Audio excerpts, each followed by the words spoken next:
This is the launch event for a new legal empowerment project designed to bridge the gap between grassroots, human rights, environmental and climate justice movements and the international legal community in order to build coordinated, multidisciplinary and above all effective approaches to global environmental issues. Now, the eagle-eyed amongst you will have noticed that I'm not Richard Dighton, who sadly has COVID at the moment. I'm happy to say he's on the mend, but I'm parachuted in his stead. So my name is Ali Crosthwaite. I'm a partner in the real estate group here at Simmons, and I'm also the co-lead of the Green Room, which is our environmental sustainability network. I'm going to shortly hand over to Sue, yes, hello, Baskin of Peace Brigades International, who's going to introduce the film we've gathered here tonight to see. And after the film, we're going to move on to the panel discussion, spending some time considering the intersection between climate justice and human rights, and thinking about how lawyers can make an impact in the fight for climate justice. We'll then open the session up to Q&A, and the panel are looking forward to a lively session, so please do bring it on. So, Susie, over to you for an introduction of the movie. So my name is Susie Vascon, I am the director of PBIDK.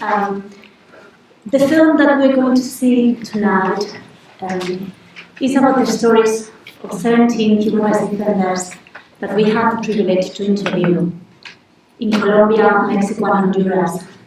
Filmmaker Manuel Carter is here with us tonight, and myself, we traveled to these countries and had the opportunity to listen to the stories of these defenders. This film is part of a wider project called Portraits of Resilience, Hope and Solidarity. And as part of this project, we have the opportunity and the privilege to interview over 100 human rights defenders. The stories that we're going to hear and listen to today are about the challenges that defenders have to face in order to confront corporate abuse. These are not just isolated testimonies, they actually represent a wider trend. In 2020, Global Witness released their report on the situation of environmental defenders. Sadly, 277 human rights defenders working on land rights and environmental issues have been killed as a result of the work. What we wanted to do with this film was to bring the voices of defenders at the forefront, particularly during the COP26 negotiations. The film actually has been selected to be screened in Glasgow at the beginning of November as part of the Climate Justice People's Summit. What we want with this film is to honor human rights defenders, to acknowledge and value all the work they are doing to defend and protect the planet, and for all of us to get inspired and hopefully motivated to take some action. Thank you very much.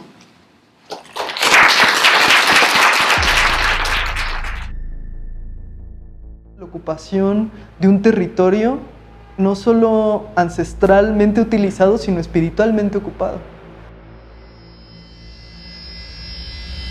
Contaminación absoluta del aire, de sus fuentes de agua. Hay menos cosecha, hay menos alimento, hay más hambre, más enfermedad y más muerte. Que no necesariamente la mayoría debe tomar las decisiones que van a afectar a unas minorías. Hay personas humanas, no hay cosas habitando su territorio. Compañeros en la sierra dicen no a los proyectos de muerte. Prepárate, porque te van a cobrar la factura. La constante amenaza hacia los líderes comunitarios por parte de grupos armados. Lo vulnerable que tenemos es con nuestros hijos y de eso se aprovechan. Es increíble la cantidad de gente que está en las cárceles que no debería estar. Increíble la gente que está afuera que debería estar adentro. Conflicto armado, actores armados y quienes ahí han estado detrás, no siempre las empresas.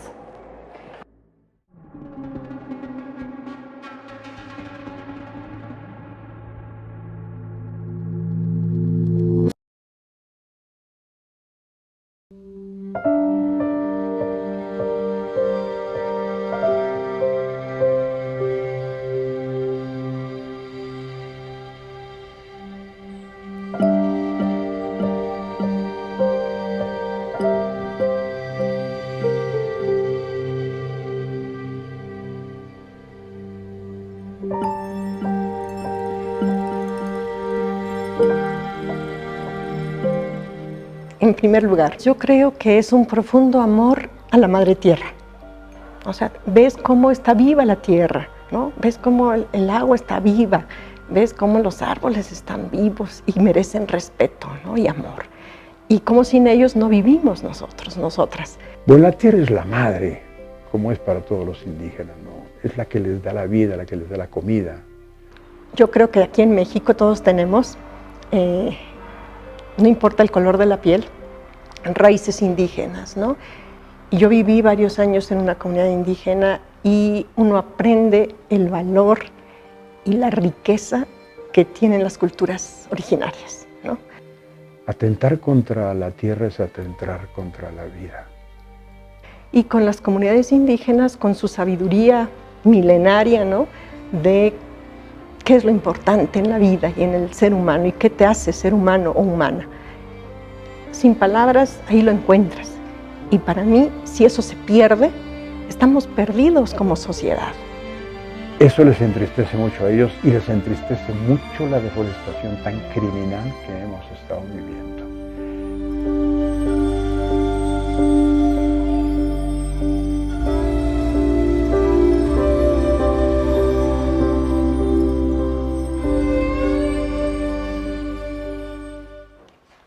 Pues a lo mejor con estas. Esto es mapa nomás, o sea que a lo mejor no tanto, ¿verdad? No, pero sí. Bueno, ok.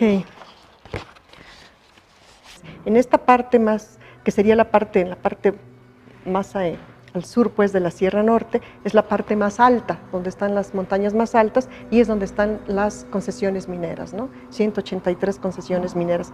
Entonces teníamos concesiones mineras, después empezaron a aparecer las hidroeléctricas. Al final nos dimos cuenta que había 13 proyectos de factibilidad para distintas hidroeléctricas en estos ríos que cruzan la sierra. Y esto ha generado pues unos procesos de entrada, de presencia de estas empresas, de intentos de cooptación de autoridades y de la población para poder irse colocando y poder poco a poco ir imponiendo los proyectos extractivos. Entonces al final fue ver que había un conjunto de proyectos pues, que están enlazados, que los últimos de enterarse pues es la gente que habita esas comunidades.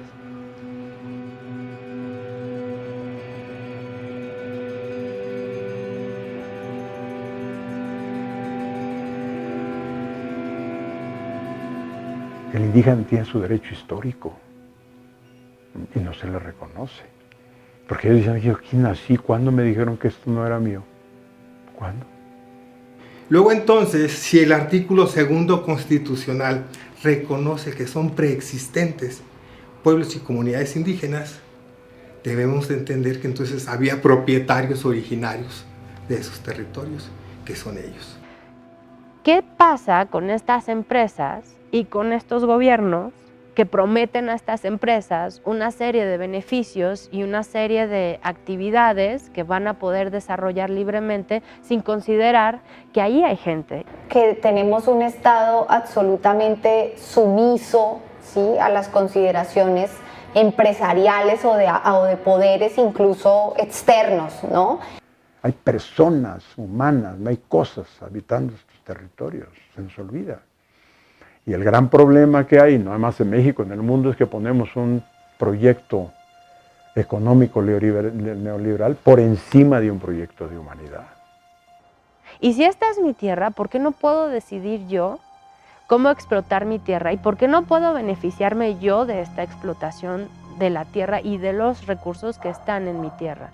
Las comunidades siempre han advertido que esos modelos de desarrollo que el gobierno nacional se ha pensado no son necesariamente los de su sentir, los de su mirada, los de su cosmovisión, los de su intención incluso, ¿no? Y ser sensibles en relación a ello y resolver justo no solo desde el estricto análisis jurídico de afectaciones ambientales o sociales, sino también tomar en consideración las afectaciones culturales que estos proyectos significan. Creo que es ahí donde hace falta seguir trabajando para la sensibilización de los juzgadores. En hacerles ver que tienen que empezar a juzgar con otra noción, con otra visión, que hay un paradigma ahí grande, que no solamente es la ley casera, que no solamente es la ley agraria, sino que en el tema de derechos colectivos hay un marco grandísimo de protección de derechos de los pueblos indígenas.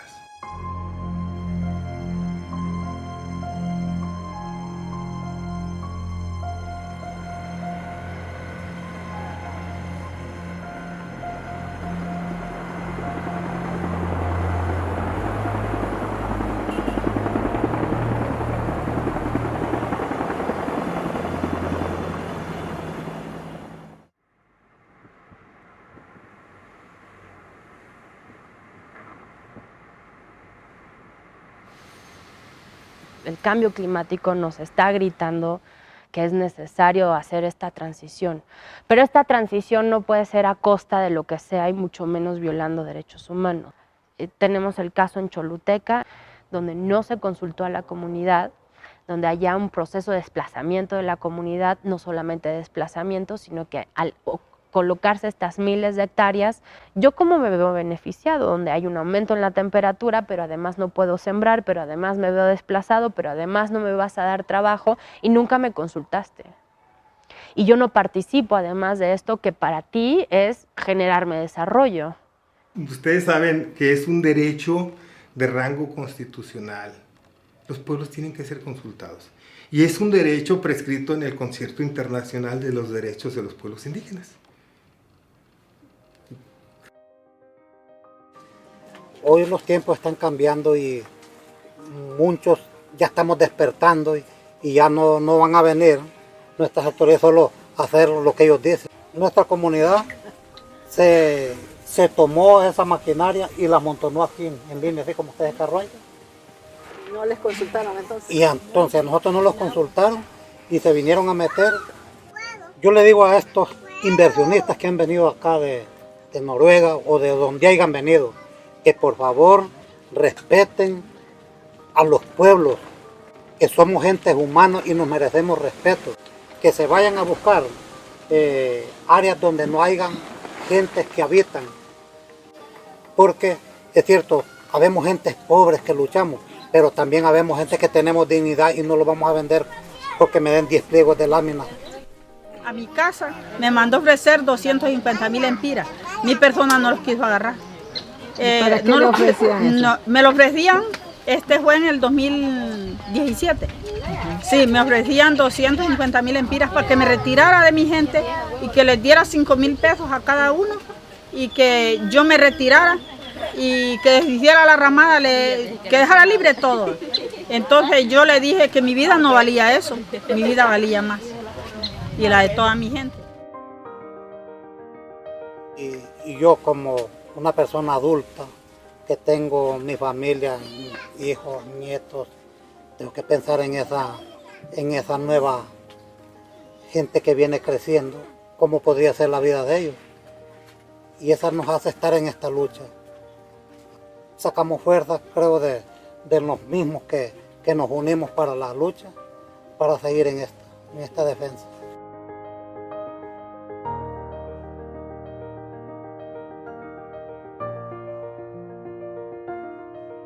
En el marco de la visita a la comunidad de Prados 1, tratamos de contrastar lo que decían los pobladores de la zona, pero también quisimos ir a ver los paneles solares. Era solamente tomar fotografías y observar qué territorio tenían desde la calle, desde la carretera pública que tenemos, y después nos siguieron vehículos que nos están siguiendo. Y además adentro del plantel de Escatec están militares hondureños custodiando, que eso es ilógico, puesto que es una compañía privada, y nos estamos enviando al mecanismo de protección el dato de este vehículo que nos está siguiendo. Normalmente cuando tú vas a hacer un monitoreo o documentación de casos de derechos humanos suceden estas situaciones. Hay guardias de seguridad en la zona, me ha tocado a mí ir a zonas garífunas donde hay guardias de seguridad asediándonos.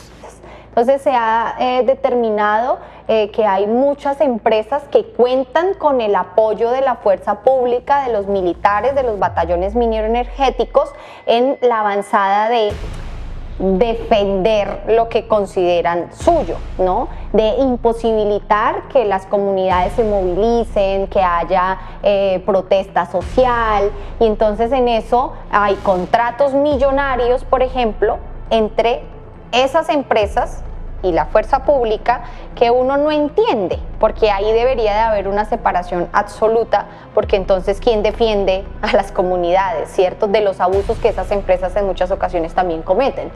Entonces, esto es un retrato de todo lo que está pasando a la labor de los defensores y defensoras de derechos humanos y periodistas, y esto hace que Honduras sea uno de los países más peligrosos para ejercer las dos labores.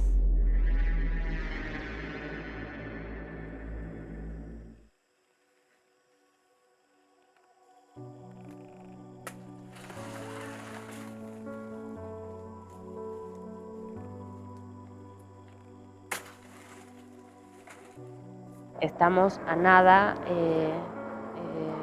de cumplir un año más del asesinato de Berta Cáceres, donde pues eso es el gran ejemplo del conflicto de empresas y derechos humanos, donde acaba de haber un juicio para encontrar o enjuiciar a los responsables materiales del asesinato de Berta Cáceres, pero sigue habiendo la demanda en donde los culpables intelectuales, quiénes fueron y habrá o no castigo, ¿no? En la muerte de Berta, esto como que se incendió. O sea, el listón y Quimistán dijo, aquí está Berta, y Berta no ha muerto, Berta quedó en las comunidades. Entonces desde allí nos sentimos más fortalecidos. Entonces creo que lo que Berta nos ha dejado es un aliento, es una fortaleza. Esto es Berta la que está aquí en Quimistán, es Berta la que está en las comunidades en los ríos, y desde ese espíritu de ella nosotros seguimos al pie de lucha a pesar de las amenazas y a pesar del hostigamiento y de todas las humillaciones que a veces tenemos que pasar nosotros, que si no lo defendemos nosotros, aquí nadie va a venir a defender lo que nuestros abuelos nos han dejado.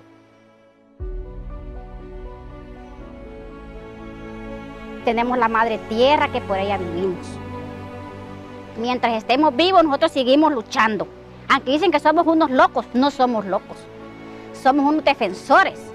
El trabajo que se hace en la organización es formar, dar capacitaciones a diferentes comunidades, de defender nuestra casa común, de defender los ríos, de defender la sangre de nuestra madre tierra. Y por ejemplo, en este caso, y hay imágenes clarísimas donde estaba el río y ahora el río está entubado. Entonces, entubas el río para generar mucha más presión para la hidroeléctrica y dejaste a la comunidad sin agua. No solamente eso, sino que además les cobras para entrar al acceso al agua.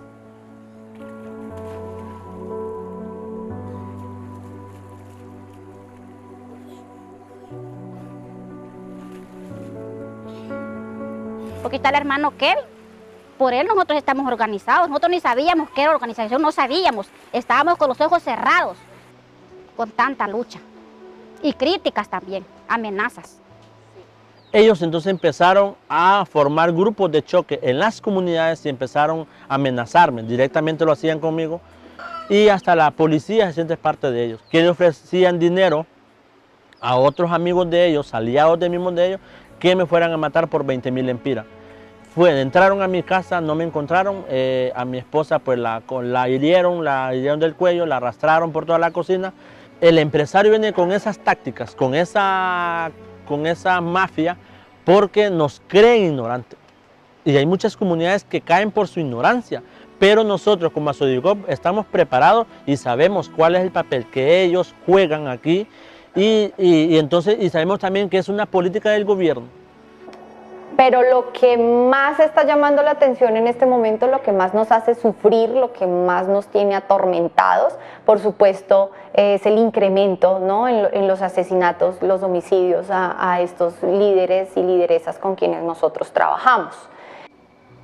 Este año ha sido difícil para nosotros, porque en medio de una firma, todos los días nos están asesinando.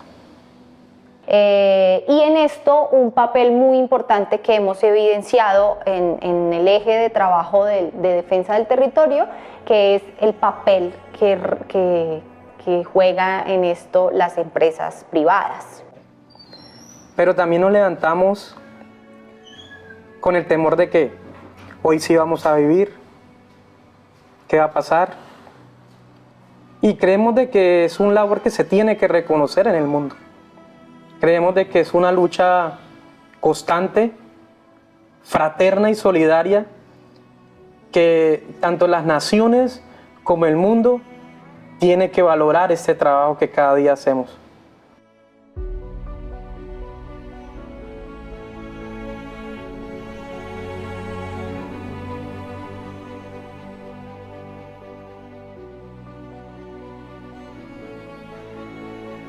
Tenemos más de 500 mártires que han muerto por la lucha por el acceso a la tierra. Por personas que tenían poder pagaban para desaparecer, como a través de los juzgados, procesándolo, encarcelándolo. Porque en este país media vez se enfrenta al empresario, a la burguesía, nos callan con las ametralladoras. Nos callan con balas. Y sigo luchando hasta donde pueda, porque he tenido muchos atentados, me han disparado en mi camioneta, me han disparado en la calle, me han encarcelado. Yo a los 12 años supe que ir a la cárcel. Claro, uno tiene miedo, pero cuando ve que es algo de uno propio, tiene que luchar. Entonces yo les decía, pero es que esto es mío. Yo vivo aquí, aquí nací, aquí me crié, esto es mío. Y en otros grupos es que están mandando gente armada a desalojar los campesinos, a amenazarlos que se salgan de las tierras. La gente dijo, esta es la líder, esta es la más fuerte, me llegaron a buscar a matarme, a la tierra ya no estaba. Mi casa fue allanada con efectivos militares y tuve que estar fuera de la casa como 7 días. De escondidas me disfrazaba, entraba a la tierra otra vez. De noche entraba, compañeros, entonces me decía ellos, no vengas, te van a matar, te buscan. A veces me acuesto, me levanto y solo digo gracias Señor porque es otro día.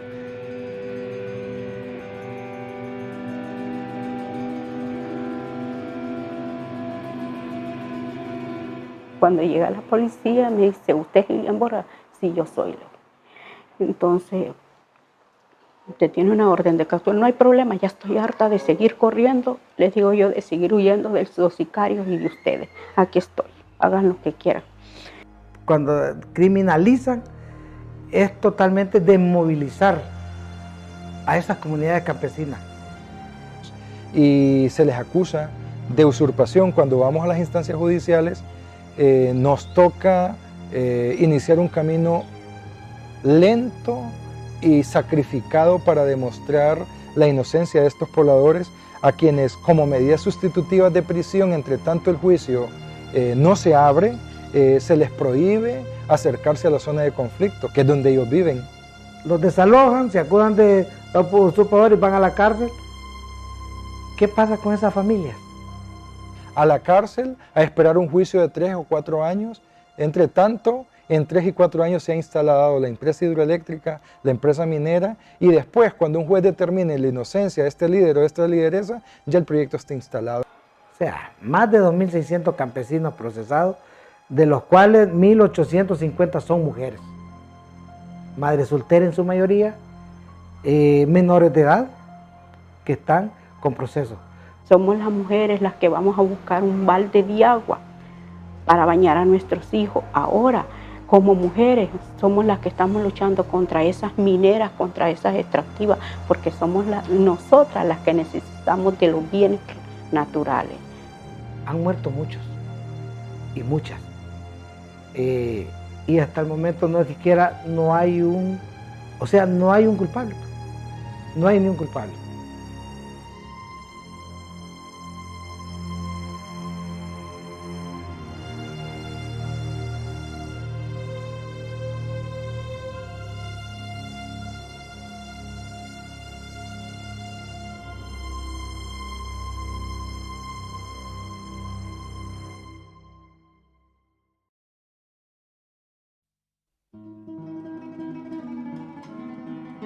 que cada día que nos levantamos con dos cosas.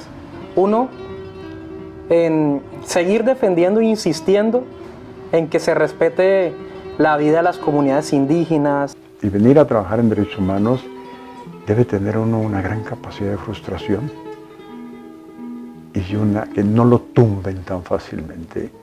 Es decir, no pude, pero vamos a volverlo a intentar. No se logró, pero lo vamos otra vez a empezar. A lo mejor no me alcance la vida a ver al final un cambio de fondo estructural en el sistema.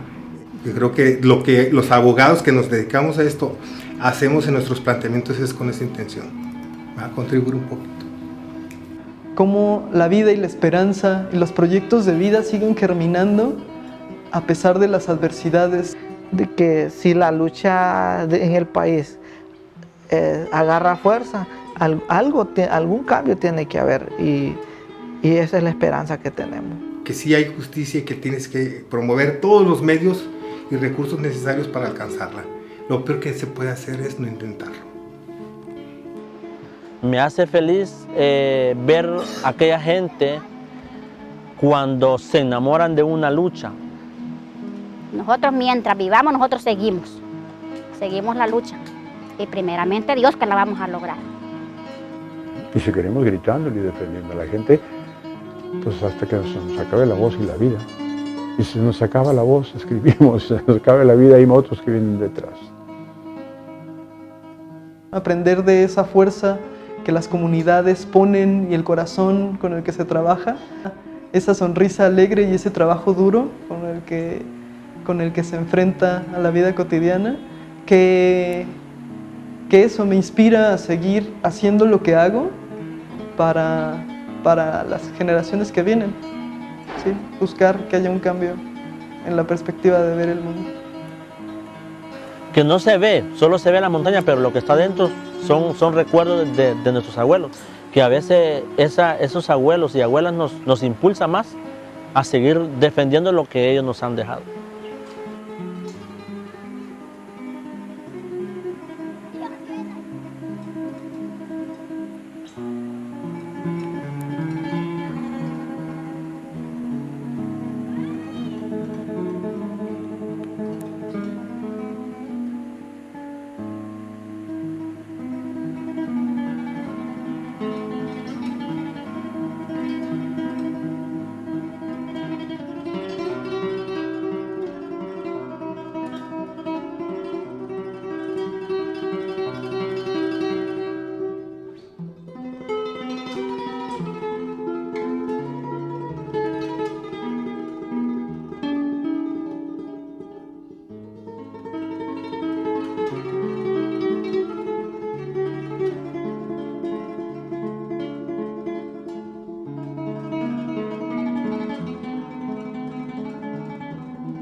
So I'm Emma Luff, I'm the Director of Lawyers Against Poverty, and we're one of the organisational partners for the Legal Empowerment Project.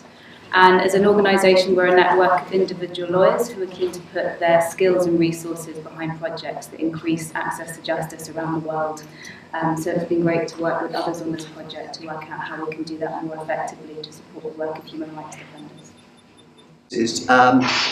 I'm Richard Lord, I'm a barrister in Queen's Counsel. Some of the work I do is commercial litigation, but I'm also Chair of Action for Justice, and that is devoted to empowering those in the Global South who are marginalised, threatened to use the law to uphold human rights and protect the environment, and provide resources and support and partnerships to do that. My name is Shubha Srinivasan. I feel slightly as an outsider in today's esteemed panel. I say that because I was a former partner at LEAD, which is a law firm that does a lot of work representing communities against businesses and the state for state abuse and abuse by the private sector. I am now with the Independent Office for Police Conduct and bring cases against police officers for breach of professional duties. And I'm here today, invited by Susie, a dear friend, to bring the perspective of representing people who are very much those who you saw in the film today. Hi everyone, good evening. Thank you for inviting me along today. So I'm Lucy Claridge, I'm Senior Counsel and Head of the Strategic Legal Response Centre at Forest People's Programme. So we're a human rights NGO. We work to protect and promote the rights of Indigenous communities, forest peoples around the world. And for the last 15-20 years, I've been litigating human rights cases on behalf of Indigenous peoples who've had their land and other rights taken away from them by governments and corporations. Somewhat successfully, and I guess we'll come on to discuss some of the challenges in that. Thank you. Richard, can we start with you, if that's all right? Can you tell us about the role human rights have to play in climate justice? Thanks, Ali. Well, that's a huge question that, as Ali said, we're keen to have a discussion rather than me drone on for ages. But just a few points. It's perhaps apposite to be discussing this because today is the day when the negotiations and discussions in Geneva resume for drafting of a treaty on business and human rights. So a few points. The short answer is that human rights are really important in climate justice. They've come from being almost unknown as an argument in the cases 10, 12 years ago to being involved in almost every case. Just a few general points to throw out.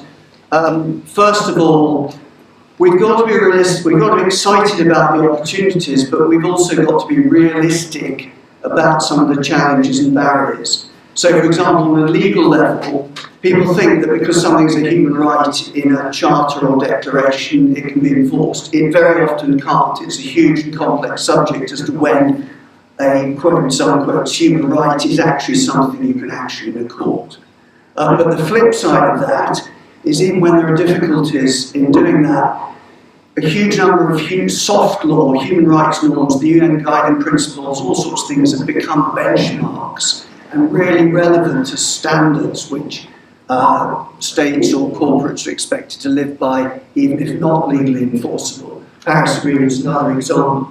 On a practical level, actually, a lot of the mitigation type human rights litigation on climate change is not going to affect, if we're honest, the people we've seen on that film anytime soon, if at all. We've got to be realistic about that. It's not like the local environmental litigation where there's a factory spilling out pollutants, you get a court action, it stops. But again, the flip side of that is that those sort of defenders can use climate change angles and arguments to defend their territory against extractive projects, infrastructure, and so on. So it's not all one way.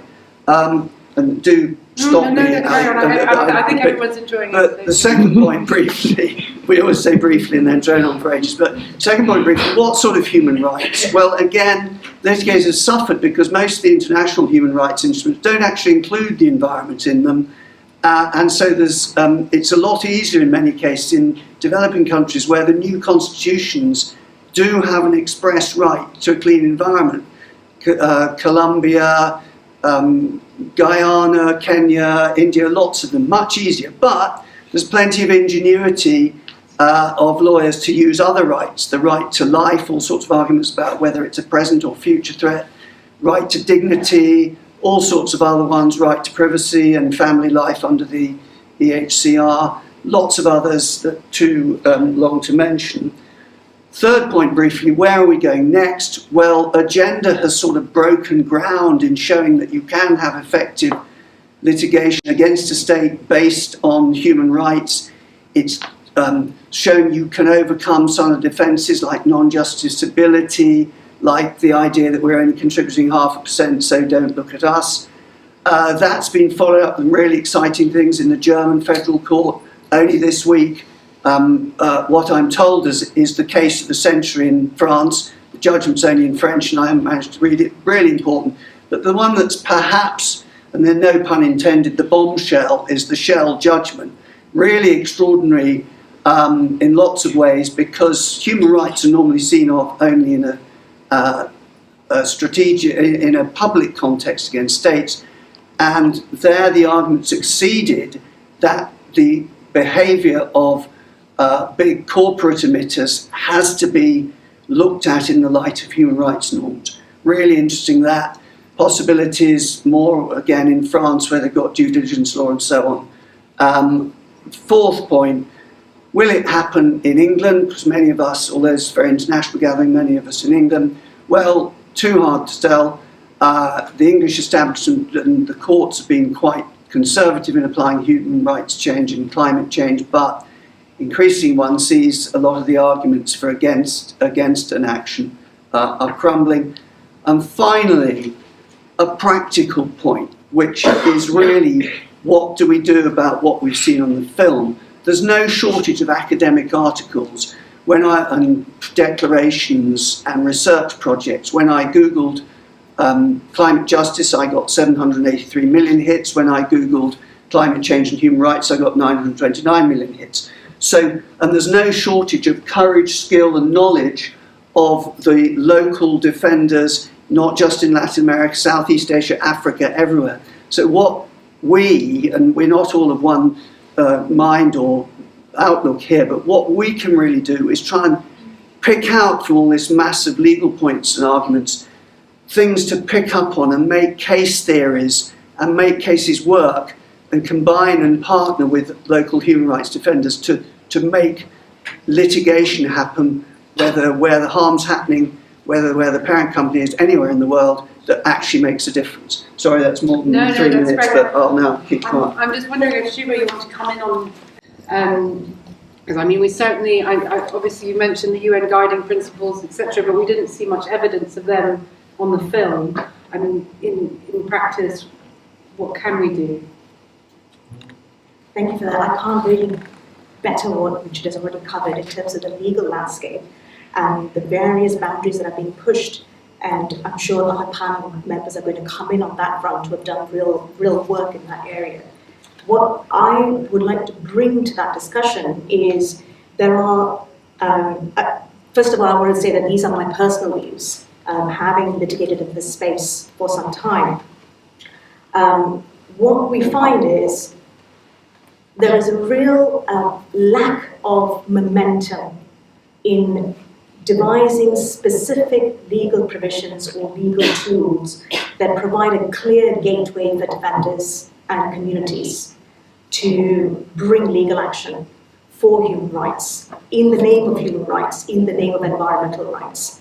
The existing legislations that are there, the existing international instruments that are there, either at some level the international instruments don't percolate down to enforceable mechanisms in local countries, or there is too ready a move towards using private international law or existing criminal law provisions to articulate the legal case. So you're trying to actually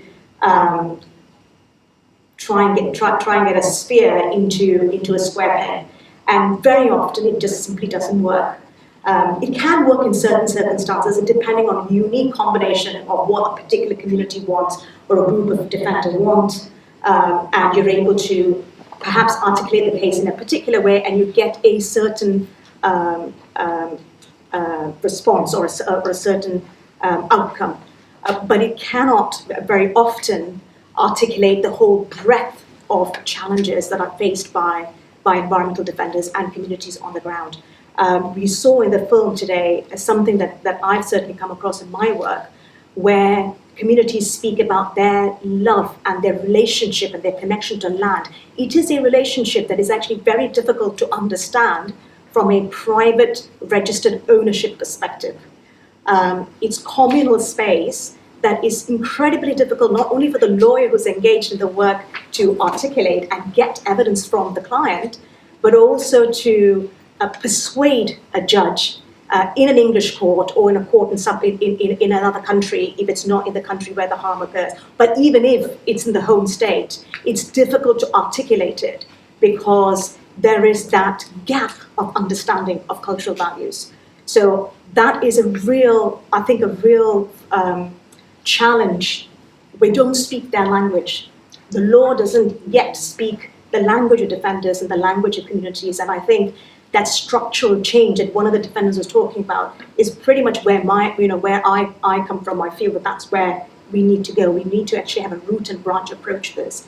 Treaty is a great discussion, but we all know how long it takes for states to come together on that. The UN guiding principles are great, but they are just it's too nebulous. It's not tangible enough. And you don't get concrete redress behind that yet, even now, which I think is a real shame. Thanks, Shiva. And would you mind talking to us a little bit about using international courts? Because I think that there's some value in that, is there not? There is, and in some spaces, that space opens up a bit more. For example, in the UK, there's a wider space for that.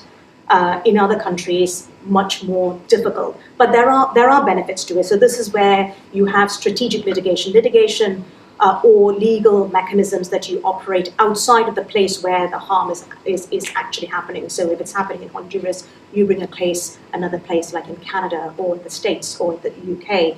If you're able to connect a business, if you're able to connect a defendant based in these other countries, having a connection to what's causing the harm in the local community, and you're able to make a legal case out of that. There are a number of cases in the UK which has established that relationship that communities can bring cases as of right if you have a defendant here in the UK who has a clear connection to a breach of duty that's happening abroad. So that's very good. There are some companies that are more sensitive to that sort of litigation. Companies where reputation is a particular issue for them quite often come to the table for negotiating or to try and reach some form of solution in a case of that nature. Sometimes the nature of the conflict between the communities and the company has reached such a state that there's no point negotiating, and it really needs to go into direct action of litigating. Having said that, and there have been lots of successes in the UK, quite a number of successes in the US, some success in Canada, and other spheres as well, and in France and in other parts of Europe. There are other types of laws that are coming up to try and get accountability from companies who are operating outside the space where harm is actually happening. But I wouldn't want to underestimate what it means to bring a legal challenge for a community or for a human rights or environmental defender. I might pick that up a little bit later on, but it is a huge challenge. I mean, if you can see in litigation in this country, there is only 5% of all conflict that actually goes to court and goes through a trial process. Why is that? It's not only that it's expensive, it's actually very, very complicated, time-consuming. It takes a lot out of individuals. Which is why we see that.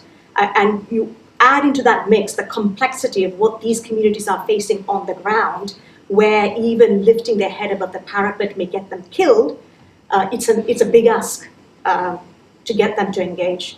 So lawyers have to really play that role of not only managing that expectation of what legal mechanism can bring in, but also have a realistic dialogue with communities and environmental defenders and human rights defenders and what that means and what they're risking. And Lucy, actually coming to you for a moment, just because obviously litigation, as you say, sounds like it's a huge undertaking for everyone involved. But Lucy, again, in the film, we saw people who had not been told about the changes that are happening to their environment. There is something around being informed that can help, isn't there? Could you talk us through that?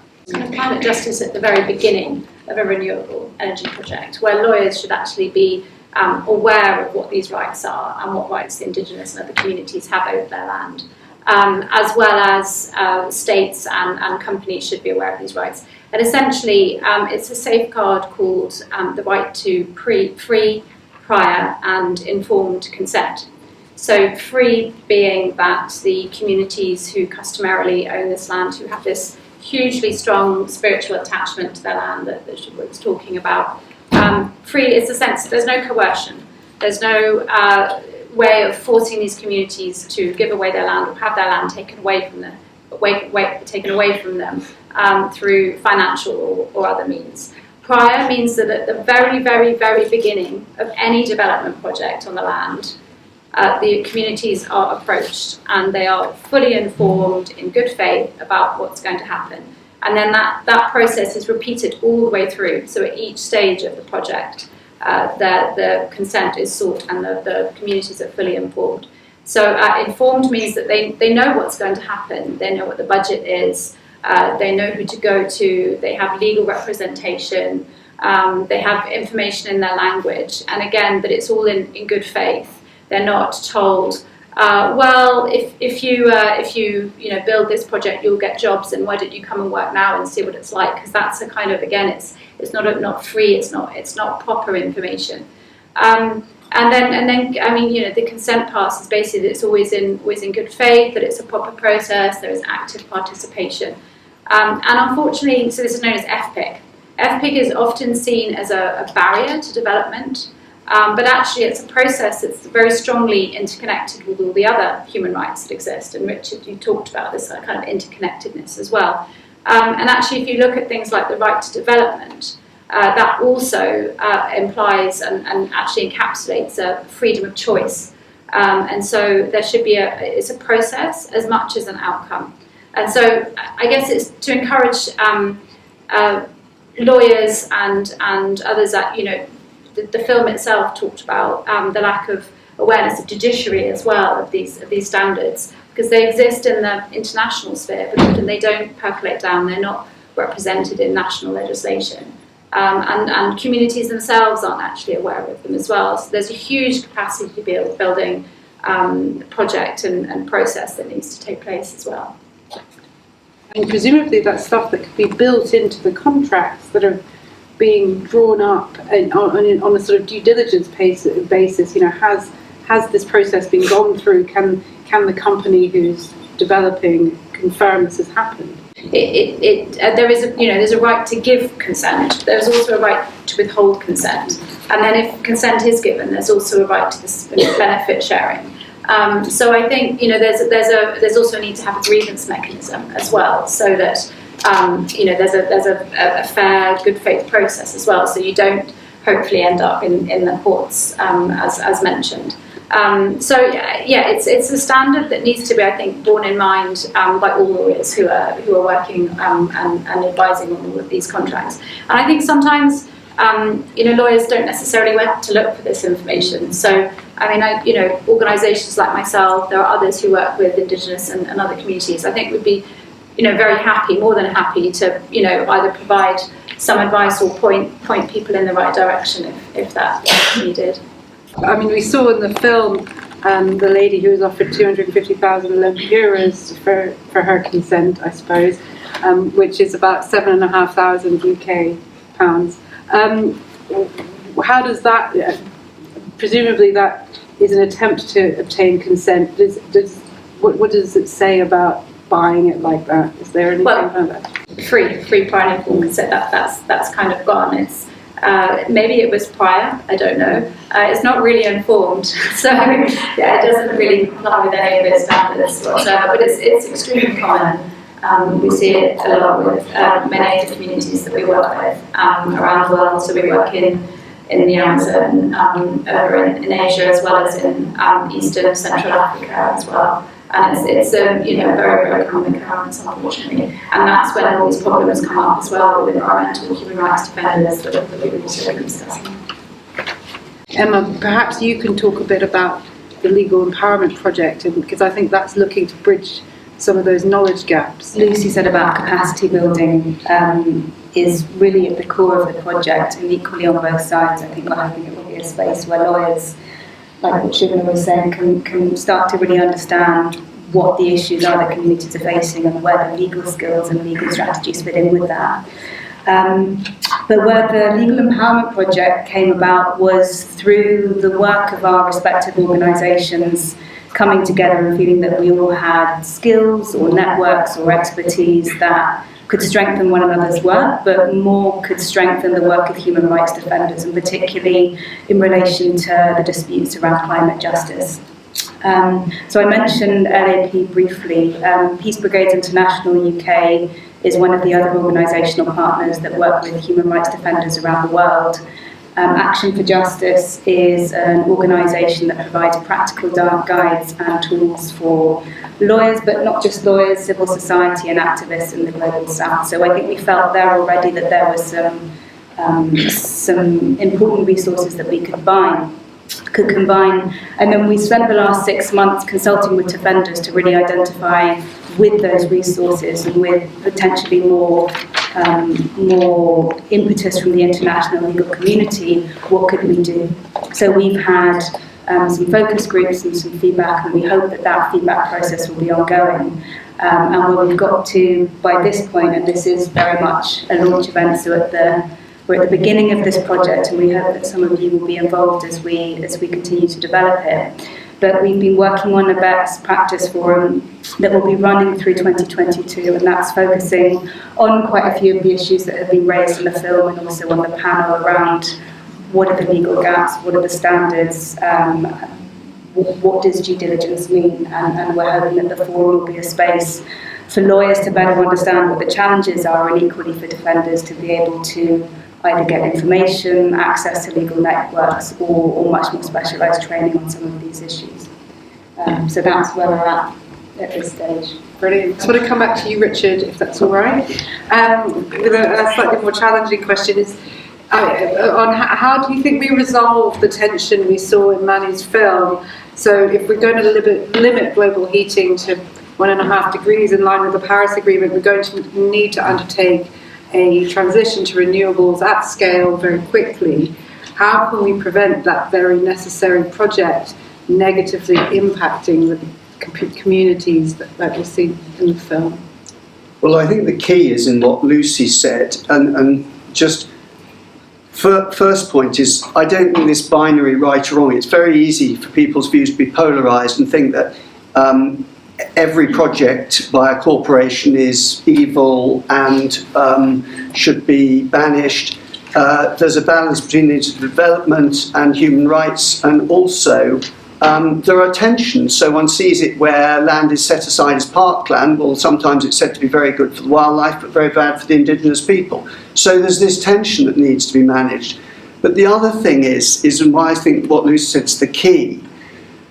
Unfortunately, just because a company is doing a renewable energy project, whether it's a dam or solar park, doesn't mean they're doing it for the good of the environment. They are primarily doing it, in the case of most corporations, for profit. And there is no doubt that there is usually a conflict between maximising profit and maximising FPIC, human rights, and so on. And there is no resolution to that. And unfortunately, a lot of companies, some really try and engage, a lot more pay lip service to all their protocols and grievance processes and policies and standards. But you speak to people on the ground, they say, oh yes, well look at our website's fine, but look what's actually happening here, out of sight and out of mind.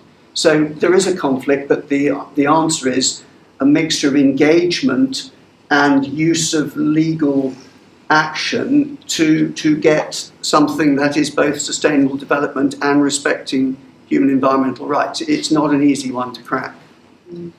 And what about the current obsession with the ESG? I mean, I can't get through half an hour at work without somebody emailing me to talk about their ESG journey. I feel like we should be able to harness that in some way. I mean, does anybody want to come in on that? I mean, do we think that there's some hope because of this focus in the corporate world? Well, I think just from the project's perspective, we're certainly trying to capitalise. I think we recognise that inherently there is no balance in power and there's only so much we can do. And I think we're trying to be clear that despite wanting to strengthen capacity and channel resources from the international legal community to some of these defenders, that there's going to be a limitation to what you can do through work like this. But within that, trying to capitalise on the fact that there is an interest from corporates in talking about this, and that there are newer tools, and to what extent they can be leveraged is something that we hope the project will be a space to explore. There's an important legal maxim, I think, for this type of litigation. It's not even Latin, it's simply follow the money, because ultimately, when you're trying to put something right, you're looking to see who are the people who are financing what's going on.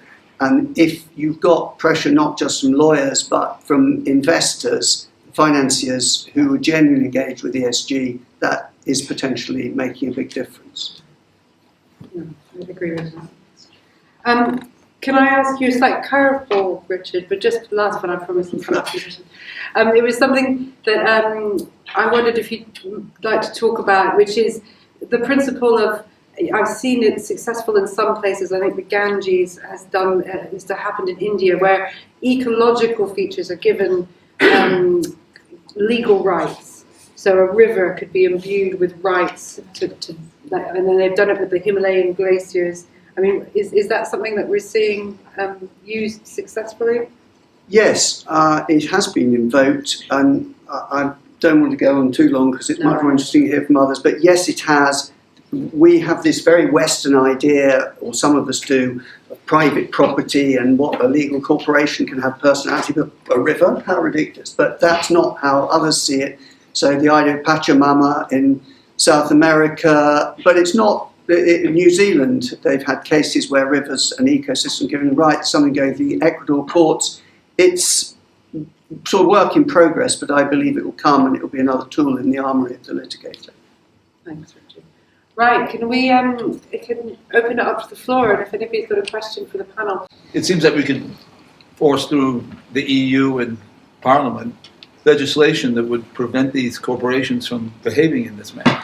Is there any effort to do that from that? Because I used to work at the House of Commons, so is there any possibility of that working? At the moment, with mandatory disclosures, but the question about whether it's working yet is a whole other question entirely. I might ask Shubha to come in on that. There is certainly a space now opening up in the UK for due diligence legislation, isn't it? There's more that's been happening in Europe.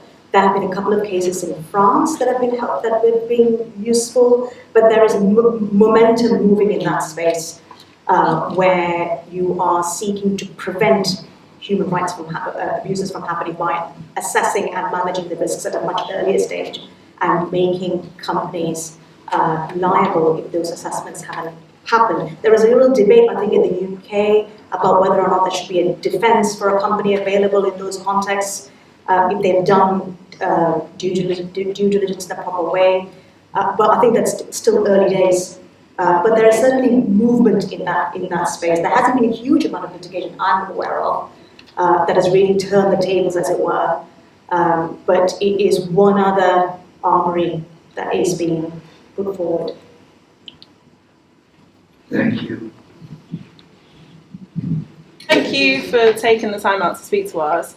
Ali, as you said, with ESG investment, it had to come up. So one major concern is that a lot of people who are using ESG investments, they're using it in light of human rights, and that's sort of an abuse of the ESG investment and how to get the investment. So how can policies be improved so that said investments don't damage communities like this? Anyone, by the way? It sounds a little bit like the issue that we've been discussing already, which is this toolkit that will be that the LEP is and the best practice forum. All of that, what's coming together, will help people to sort of enforce these. Because all these investment companies now, they have ESG policies. They take them very seriously. They've got disclosure requirements, but it's clear from what we saw tonight that that's not yet feeding through to what's happening on the ground. Yes, Josie. Can I just say that we've seen that gap in implementation. And we did work with Simmons for nearly 3 years in the production of a toolbox precisely based on the gaps between the UN guiding principles and how they are implemented on the ground. So we are taking that project forward and sort of partnering with other experts to ensure that we can provide defenders with the tools, with the advice, with the knowledge, and that we can share the expertise with them and them with us in order for this gap to be made more narrow. We sort of recognise that those exact problems and that we're not sure which strategies are going to be the most valuable. Is it more expertise around specific legal strategies? Is it actually looking at alternatives to legal strategies? There's certainly parts of the forum that focus on looking at companies' own processes and going through them as far as they're valuable, but recognising that they're probably not going to be the end goal. That they're not going to give defenders what they need as an end goal.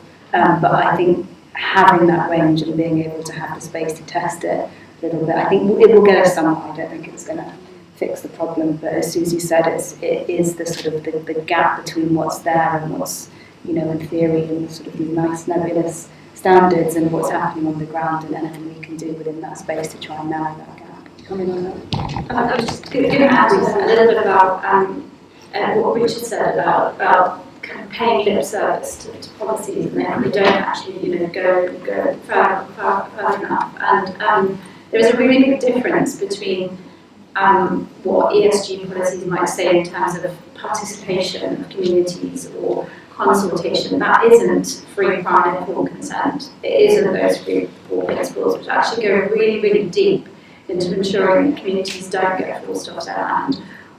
Or that if there is a development process, that they properly have agreed to it, you know, as a majority process, and that they're benefiting it from themselves. Because those communities also have an interest in protecting their environment. It's their home, it's their livelihood, it's their spiritual, you know, home, etc. So there's I think sometimes there's a need to really go very, very deep to make sure that what's actually happening on the ground is actually meeting human rights standards. Because on the face of it, it might seem to, but in actual fact it's not. Thanks, everyone. I really don't have a question. I just wanted to get back a bit on the Sir's question before about due diligence. Just you mentioned that currently there is a draft directive at the EU level, right? And I believe they already drafted like the second draft, and it's likely to be approved and adopted like next year in 2022. So that's likely to be a big game changer actually for mandatory environmental and human rights due diligence with companies that are based in the EU. Now I don't know what the impact will be on companies based in the EU, in the UK, but for those that are based in the EU, it's going to be huge. Yeah. Building consensus is a process. Being through an inclusive process, as I said, you know, classic challenges that you would have in any litigation, such as who's going to be the best witness, where to collect the best evidence, but also making sure that we've got all sectors of the community. We've got a community of say 35,000 or 60,000, or you know how to make that, how to keep the community together through the process. As I said, it can last 5 to 10, sometimes longer, and there's a lot of funding that's needed for that because so Forest People's Programme is an NGO, but these cases and their implementation take a long time. So obviously we're providing the advice pro bono, but there's a need to continue the capacity building to seek consent and inform them at all different stages of the litigation. Implementation is another big challenge. Essentially making sure that a successful judgment is then respected by the state. Largely, I litigate against states. And that's a whole different process. So, keeping so in the context of implementation, keeping the litigation as kind of one of the tools in the box, if you like, about creating change. So you've got to have advocacy at the same time. You'll need media and campaign work.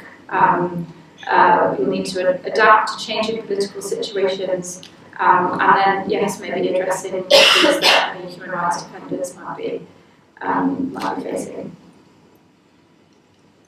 Two of them might be relevant as a community organizer and as a member of Reflective Citizens International.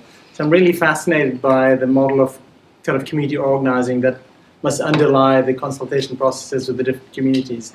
Because the film kind of effaced that, and it's obviously, it's there, it's very much very active. I'm just wondering whether you're aware of any kind of formal community organizing processes which are used to do the work and to engage with you folks who are from outside the area? I can think of an example in one country where litigation was suggested to the community, and it took them, I think, 2 to 3 years to decide that that's what they wanted to do through a really, really in-depth decision-making process, but according to their own rules.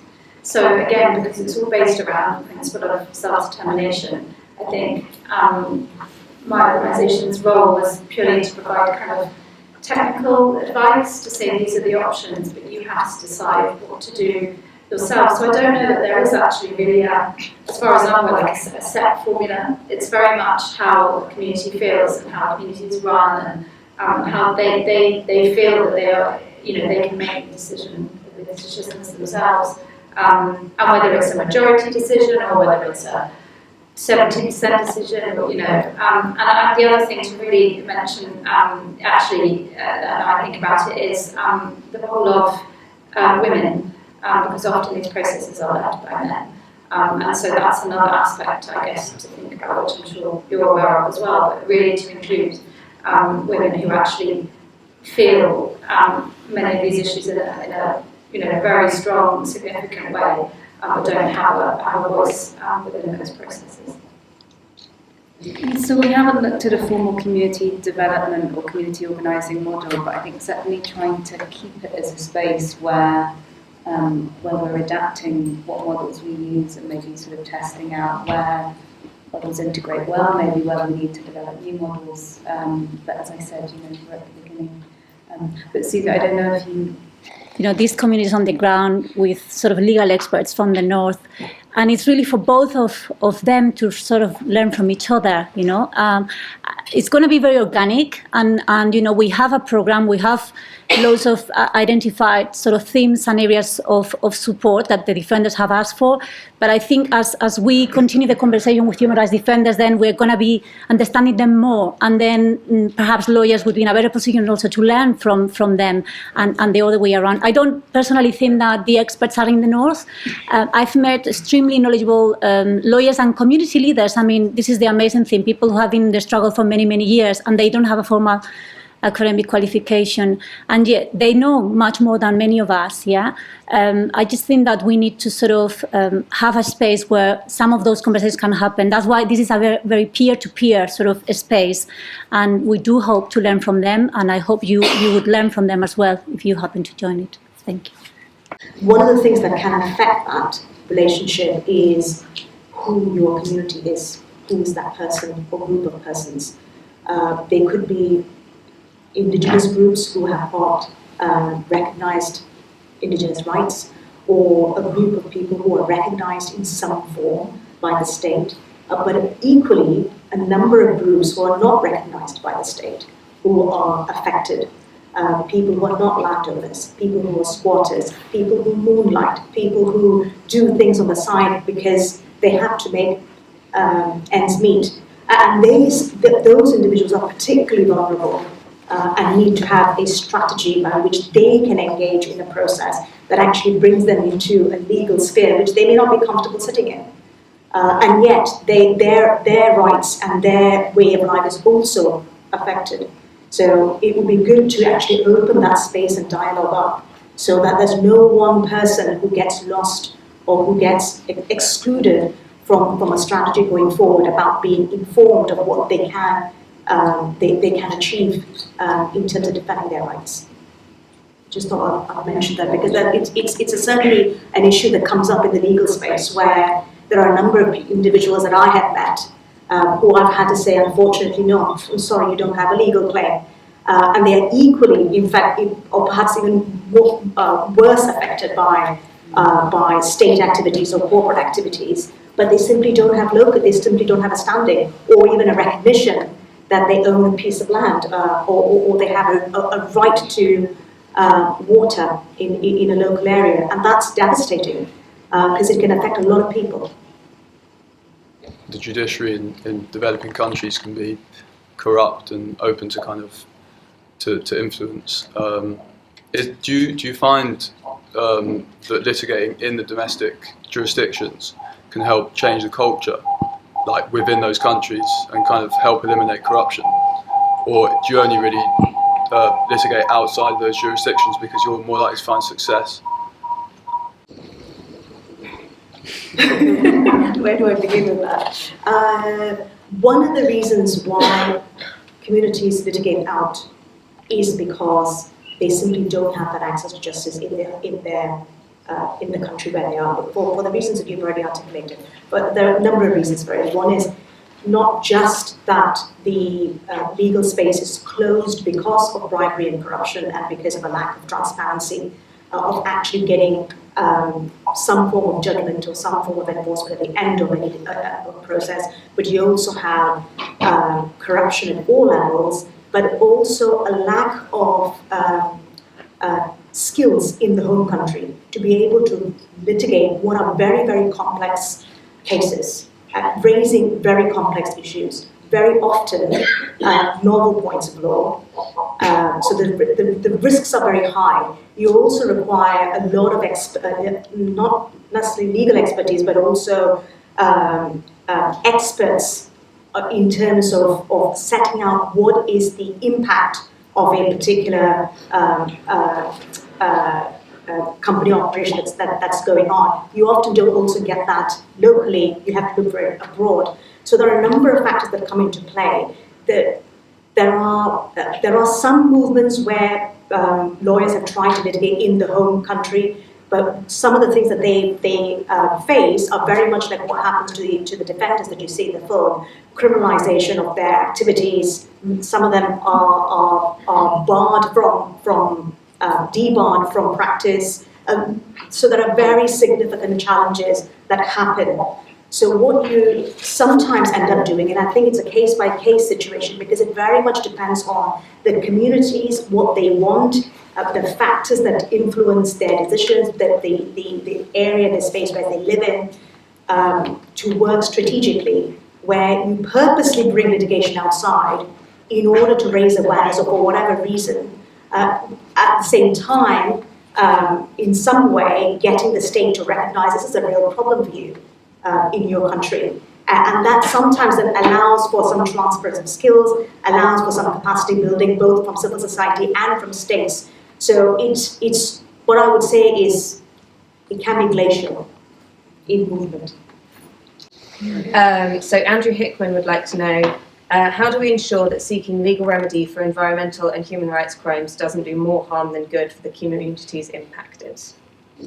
Litigation that is misconceived can be very damaging for the communities involved. It's enormously emotionally difficult. They're often dealing with people who are operating on their land and being sued is going to increase the pressure they're going to build.